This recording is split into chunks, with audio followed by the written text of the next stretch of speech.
রাজধানীর হাজারীবাগে প্রয়োজনীয় রাষ্ট্র সংস্কার ও জুলাই সনদের আইনি ভিত্তি প্রদান এবং চলমান নানা দাবিতে ইসলামী আন্দোলন বাংলাদেশের এই গণসমাবেশ।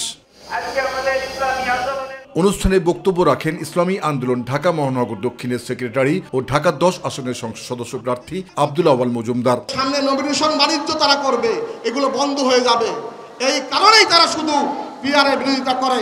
এ সময় দলটির আমির মুফতি সৈয়দ মোহাম্মদ রেজাউল করিম পীর সাহেব চরমনায় কথা বলেন বিগত দিনে দুর্নীতি প্রসঙ্গে। জুলাইয়ের সনদ নির্বাচিত সরকার আইনে বৈধতা দেবে না, নির্বাচনের আগেই জুলাইয়ের সনদকে বৈধতা দিতে হবে। জানান 5 আগস্টের পর মানুষের ভাগ্যের পরিবর্তনের সুযোগ এসেছে, তাই এই সুযোগকে কাজে লাগাতে হলে পিআর পদ্ধতি ভোটের বিকল্প নেই। আমরা নির্বাচন পদ্ধতি 53 বছর যেভাবে দেখেছি, সেই নির্বাচনের পদ্ধতি আমরা কি দেখলাম?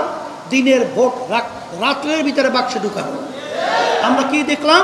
সেন্টারকে দখল করে সাধারণ মানুষের ভোট দেওয়ার সুযোগটা দেয়া হয় নাই।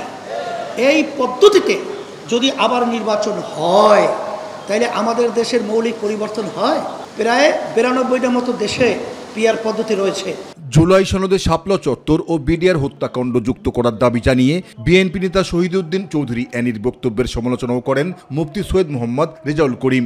এই জুলাইয়ের সনদ নির্বাচিত সরকার আইনে বৈধতা দেবে না, নির্বাচনের আগেই জুলাইয়ের সনদকে বৈধতা দিতে হবে।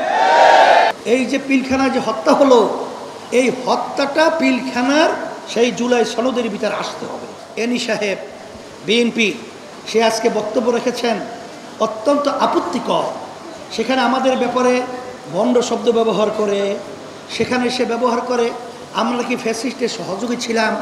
আমি বলবো এই প্রশ্ন আপনার জাতির কাছে বা কাউকে না শুনিয়ে আপনি আপনার দলের সেক্রেটারি জেনারেল মহাসচিব মির্জা ফখরুল সাহেবের কাছে জিজ্ঞাসা করুন। জাহিদ আহমেদ বাবু, মাই টিভি, ঢাকা।